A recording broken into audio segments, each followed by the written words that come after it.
Imaginein mo to, yung utak mo o utak natin ay parang isang malaking kwarto na punong-puno ng mga switches.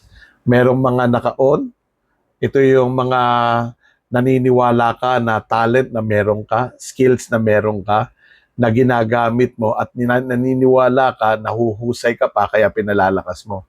Dahil naka-on sila, kapag ka umattend ka ng training, nagbasa ka, kinukuha mo yung natutunan mo at na-apply mo agad sa trabaho o sa buhay mo. Pero yung mga switch na naka-off, ay hindi ka naniniwala na kaya mong baguhin. Kaya hindi mo sila ino-on.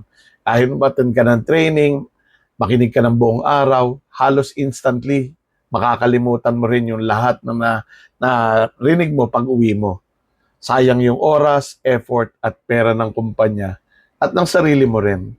Kapag may training, parang ito yung ginagawa ng nagtuturo eh. Sinasabi niya sa'yo, ito ang bagong switch.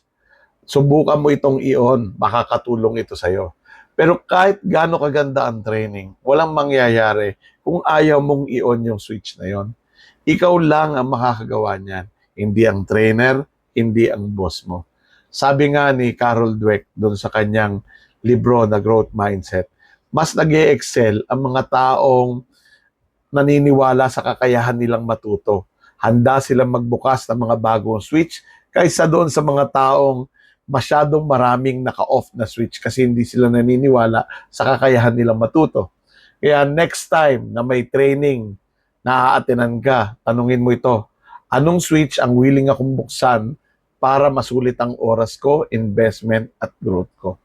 Kung gusto mong matutunan kung paano mo gagawing habit ang pagbubukas ng mga switches na yan, follow me and let's grow together.